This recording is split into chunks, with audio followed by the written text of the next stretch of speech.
So, welcome everyone to my talk about how to boost your web development efficiency. Some of the stuff was already said by Martin before, because we have some overlapping topic called lintstage, but I'm sure you will still have some value out of this presentation. What I did is I tried to compile all the most important tools that I use in my web development. And I also have like my settings, my configuration objects directly in the presentation, and everything is linked to online, so you can check out the slides after the talk and you can do the configurations yourself. So the first topic is already lintstage. So lintstage is basically a wrapper around Git hooks, so it makes it more easily usable for you. And like a Git hook, you could imagine it like being an Angular lifecycle hook, so like ng on init, ng on changes, whatever. And it's especially useful for doing a pre-commit hook. So let's say you and some colleagues of you fight over the code style, and there's always like he leaves some white spaces in there, and you remove them again, and it's like a constant back and forth. So with like a pre-commit hook, where you say, okay, we use this tool to format our code, you can always be sure that you only have really clean code and only changes that are relevant. Another possibility would be to use a pre-push hook. So let's say you want to push something online and you want to push it to your CLI, and you always fear that your pipeline gonna fail, This would be one way of maybe avoiding it. So you would let your unit tests and your end-to-end tests run before you push it. Yeah, so this would actually be a package, like you can also make like a linstaged RC config file to have it encapsulated, but I implemented here in the package JSON. First settings I used here is concurrent for subtest concurrency 1.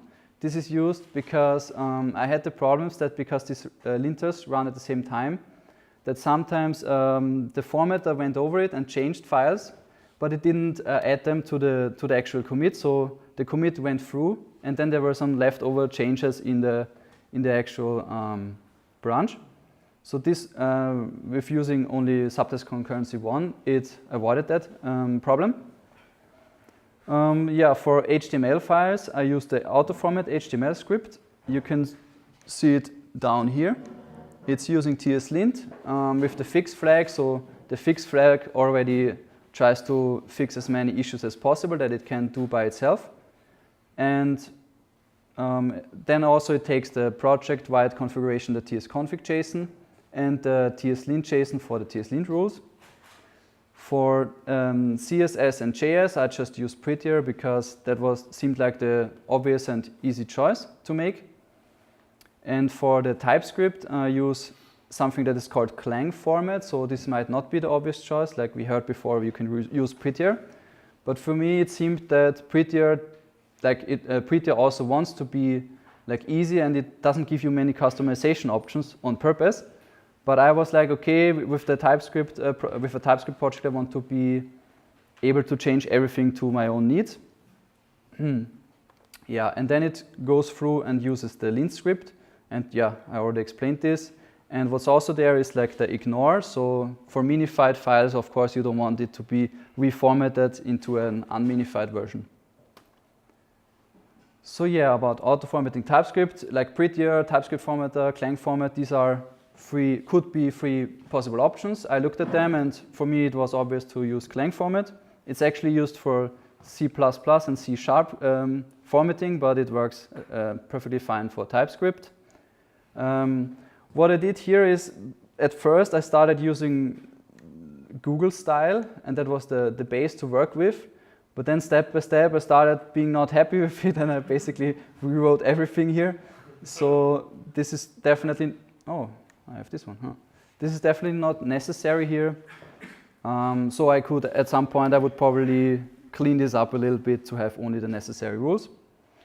What I also like about Clang format is that it sorts your imports by specific criteria. What I mean with criteria here is, let's go into VS Code here.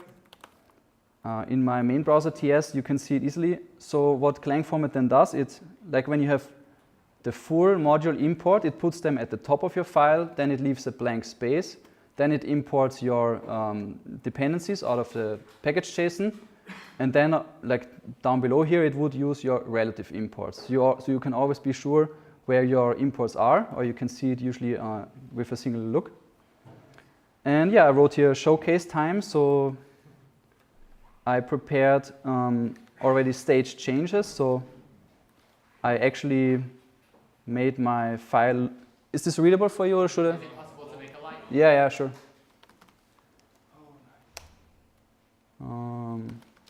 Shit. Which one do you? This one? Oh yeah, much better. Okay. So yeah, you can see I fucked it up pretty good. I fucked it up here. Oh, I can't look at it. Yeah, the constructor stuff is unindented, and here, for example, false is on the next line. The closing brace of the if is on the same line of the code, stuff like that. So it's quite horrible. And what I would do now is like use the actual script. So I would say autoformat TS goes through the tree, and the I flag is for interactive replacing it. Back in the editor, you would see here, I have now my changes here, and if we're lucky, it should be back in its place. So nice and clean everything again. And like stuff like this here, for example, to get it really wrap aligned underneath each other was a pain in the ass. So it was quite a work to go through this Clang format and look at all the options that there are. Yeah, same of course we can do for the, like here we have a details page, an HTML page, and you see that the H3 here is wrong, and this one is just in the same line, and also really horrible. So therefore we have the HTML formatting. Yeah, it outputs also unchanged files, but it should have fixed this one. Yeah, you see now the H3 is aligned on, yeah? Does it work with inline templates in Neighbor? Sorry? Does it work with inline templates? Phew, I didn't try that out. I'm not using any inline templates. But that would be interesting. You guys should get in a fight. Yeah.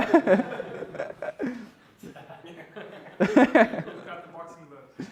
But I guess it probably won't work because you're looking for the wildcard TS, so probably not. But here you see it's back to normal and should be fine.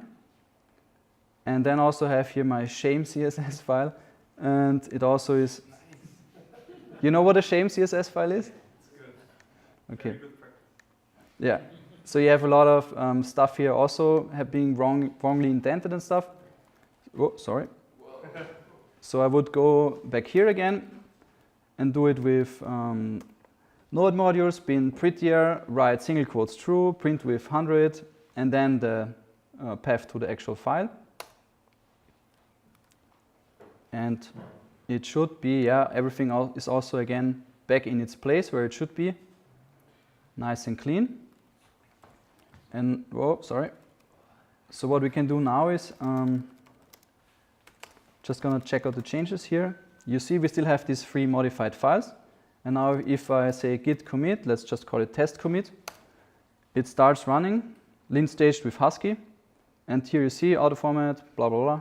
And it's also pretty fast except for the linting of the TS files. But other than that, it should be result in a really nice clean commit. Here you see still the changes are still there because it's not yet added again to the stage changes. Let's see if it's through yet. No. Okay, now it's through. So yeah, everything is nice and clean now, and we can verify this again. This page. So yeah, everything is nice and clean, committed, and that's what we want. That's what we expect. Yeah, so for the HTML, I used JS Beautify, it's called. So I was like, what the fuck, why is this library called JS Beautify when it does stuff with HTML? But that's something that VS Code is actually using on their own. Like when you format something in VS Code, it's using JS Beautify. So I thought, why not stick to that? And yeah, the most important feature that I like here is that is this force aligned here. That leads to stuff being really clean. Being really clean, like the properties and the 8 attributes are always like aligned like this. So especially when you have a lot of stuff like that, it's nice and easily readable still. So that's what I like about this. Yeah, and since we're talking about HTML, there's also emmet. Probably most of you know. If you don't know about it, it's already implemented by VS Code as a standard. And the way you would use it is, let's say I want to write a container, like Bootstrap stuff, a container with a row with 3 calls, and then with the text hello Angular meetup, I would do it like this. The dot is a class, then I call the class container. I would make another class called row, and then I would say call 4 times 3, because we want to have, like we're always thinking in 12 steps. And then in there I would have a h2 with the content hello Angular meetup. And when I expand this now, you see it nicely creates your HTML text that you wanted. And this is also really nice when you, let's say, you want to have a lot of LIs. So you have a shit ton of LIs now. So this is definitely something to keep in mind and to also work with it and use its power. Yeah, the next topic is already autoprefixer in working together with browsers list. So here on the right side, we have an example of how it would look if you would need to respect all the vendor prefixes that there are, and then sometimes you also don't know, okay, what the hell actually, what browser do I support, and since when is this flag required, or since when is the vendor prefix required, and since when not. So what autoprefixer does, I used it here only for the production bundle, because in the development bundle you should not care, because you work in Chrome or something useful elsewise. So here it's like loading the SAS files, then it's using autoprefixer on this, and then it's converting everything to CSS. And what this results with is depending on what you have here in your browsers list array. So this is not what we use here, but it could be something like that. So you say, please add all the vendor prefixes for the last one major version of all browsers worldwide. Or here you could say, okay, only browsers please that have a usage of 1% or more. And here you could also even specify it for every browser individually. What we have at work is something like last 2 major versions to make sure in case someone has updated, and with the rolling release browsers it should be no problem. And then also add support for the last 4 Internet Explorer versions. 4. But that's not something to be proud of. Yeah. Next topic is cleaning out unused CSS out of your production bundle. I think every one of you knows, okay, you use some kind of library like Foundation or Bootstrap or something else, and you get this big boilerplate code, and you probably only need some of it. So you will never really use all the capacities of the already predefined CSS styles. And the way you do it is you would have your main content hash bundle CSS. So this is already basically your finished bundle. And then you would let purify CSS run over all your HTML files, look for classes or IDs. If it finds it, it keeps the classes in the actual bundle. And if it doesn't find it, it would clean it out. And you can already think, okay, this is probably a problem when you have dynamically created content. So here in the purify options whitelist, you could specify which classes to always ignore. And in this case, you see I have some Bootstrap stuff here, and so actually you have to go through your whole web application and see what breaks and what doesn't. But with these couple classes, I was already able to make everything runnable and be fine. And here you can see that I commented it out. It's the verbose true flag, and this would actually tell you how much percentage of your bundle got cleaned out. And in our case, this was about 30 to 40%. So this is definitely something that you want to do. And what's also very handy is that Purify CSS also is able to minify your CSS bundle. Are there any questions so far? Okay, so about the terminal workflow, I see a lot of people just using the plain old bash, and it always pains me. It always pains me when I see that you have to go through the history and you don't know, maybe you find this command or maybe you will never find it because you typed it on some other laptop or something. So I'm a big fan of the set shell. Some of you maybe know it. It's quite popular. It has like 68,000 stars. And I put like the installation guide for you on there, and also installing the OMySeach framework. What the framework actually does is it gives you the options to have different themes very easily and gives you the options to use a lot of custom plugins. And for example, you can see here what I use is the Maran theme. And what I like is when, like for example, I really like to see the whole path of where I am actually right now. And what I like, of course, is it shows me the Git branch, and it shows me if I have changes in my Git branch. And I'm really quite happy with this. And what I also did here is same with your bash RC. You have here a set shell RC. And again here, my theme is, it says here my theme, and the link also goes to all themes that are out there. And there's a shit ton of them, so you can definitely find something that you will enjoy. Is there a light one? A what? A light one. A light one? Oh, I think there's light ones.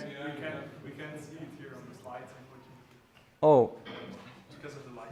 Yeah, no, I think there's no light one actually, but this depends of, well,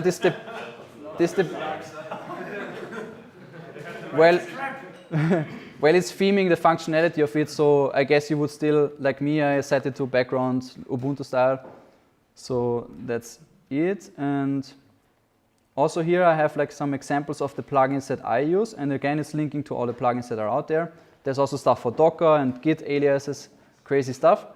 And what I especially like is this called VD. It's called warp directory, and the way I use this would be I type VD and then I tab and I get all the possible warp points that I saved myself. So this would bring me to the desktop, and let's say I want to go back into the project. I would type via frontend, VD via frontend, and I'm back again on this one, or like via is the backend. So in this case, I would go back to via.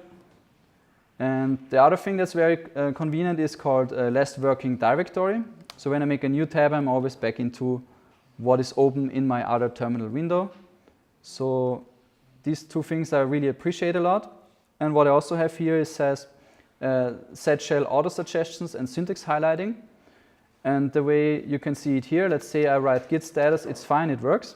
But if I write get status, it already highlights it me in red and tells me you don't have a global library installed that's called get.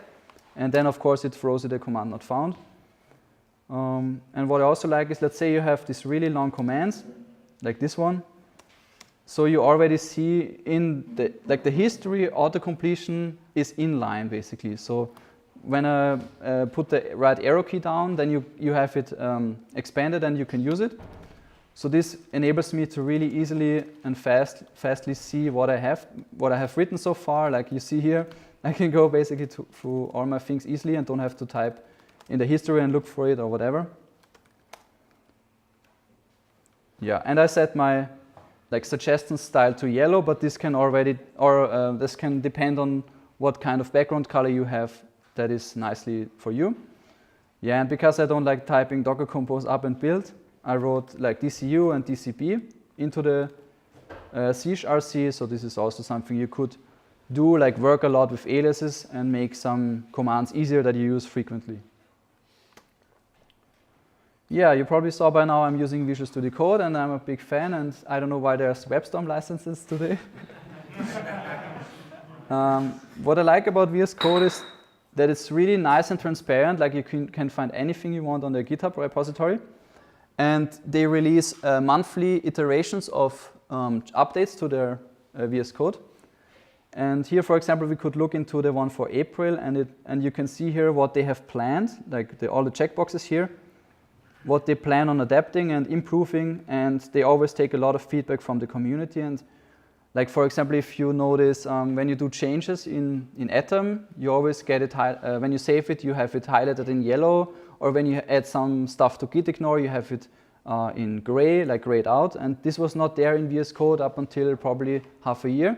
And they said, the community said, okay, we want this definitely, and they made it work. So they really listen to what the people actually want. And you can, of course, also look into the iteration plan always and see if there's something coming up that you're really interested in. And in case you definitely don't want to wait, there's the insiders version. And basically, you could always build a new version as soon as they push a new commit into the master branch of theirs. So you could install the VS Code insiders version and always be up to date. But this could also lead to breaking breaking things. So this I would only recommend if you want to file bug reports for them, if you want to contribute to the VS Code repo, something like that. Yeah, so these are my settings so far in Visual Studio Code. So if you want to install it blank and you want to have something up and running already, I would give this to you. So I would suggest it to you. Something that I like, or that I think is necessary, by default, Visual Studio Code also gives you Angular 1 suggestions in the HTML. So I disabled this, and also here again is the force aligned. What else is there? Yeah, for example, what's also, I think this is not very long in VS Code yet, but you can actually use your VS Code capabilities to type check JavaScript. So that's really convenient. So it would tell you you have a string, but you should use a number, stuff like that. That's also really nice when you work on a backend project and you discover what errors they have in there. And what I also like is, for example, let's say you work in the, you have your development branch open or your master branch, and then in the meantime there were a lot of changes. So this one, like git autofetch, it always gives you the newest version of it. Yeah, and one thing to keep in mind of, I wrote like a hint here, this files exclude on the top here. So for me, it was annoying to have some files duplicate, or you only want to, if you search for index.html, you don't want to have the one in your compiled bundle, stuff like that. So you only want to have the actual files that you want to work on. But what this also does is it hides it in the file tree of VS Code. So what the problem I had is there was a package log that always got committed, and I was like, where is this package log? Because I had it excluded here, and so that is something to keep in mind not to do. Yeah, here I also listed for you all the plugins that I have, the extensions. And yeah, this is of course opinionated, so maybe you don't need PostgreSQL or you don't need Apache, something like that. And the way you could install it is just write code, install extension flag, and then the author name and the extension, or you can just do it with the author name or the extension in VS Code itself. Yeah, and one thing I like especially much is this settings sync, it's called. So when you have a GitHub account, you can upload your local settings. And this, let's say you work on your laptop here, and then you go back at home, and then you can easily download all the settings again. So it has all your extensions, it has all your settings, all your key bindings, and you have it nice and clean through a gist on GitHub. Yeah, some other resources that I have here for you is Angular Starter boilerplate. So yeah, we're not using the Angular CLI. What the Angular Starter boilerplate is it's like the most supported, I would say, like 10,000. Like there's a lot of Angular repos that stopped putting out new content and updating them because of the Angular CLI. But this one is still quite popular, I would say. Yeah, 11 days ago, so that's fine. And now they're right now working on upgrading it to Angular 6 and Webpack 4. This, of course, is like a big change again. So if you want to depend on an external boilerplate template, this would be a good one. And yeah, the Franz app, I saw actually at the door that the guy from Franz is working in the first, in the upper floor. So I'm a big fan of, where did I open it? I'm actually a big fan of the Franz app. What this gives you, it's not really related to web development, but you could definitely improve your workflow with all your with the services you use. So let's say you have a Slack channel, let's say you have a Trello board, or your work email, something like that. You could have it easily in one Electron window and switch tabs on the left side here, and always be up to date with something happened, and you will not miss your emails or stuff like that. Because I always had to open my Gmail in a Chrome window, and then in your Chrome window you actually want to develop stuff, and it always gets tangled up. So this is a nice clean way of working or having it separately. Yeah, that was my talk. Thank you for your attention.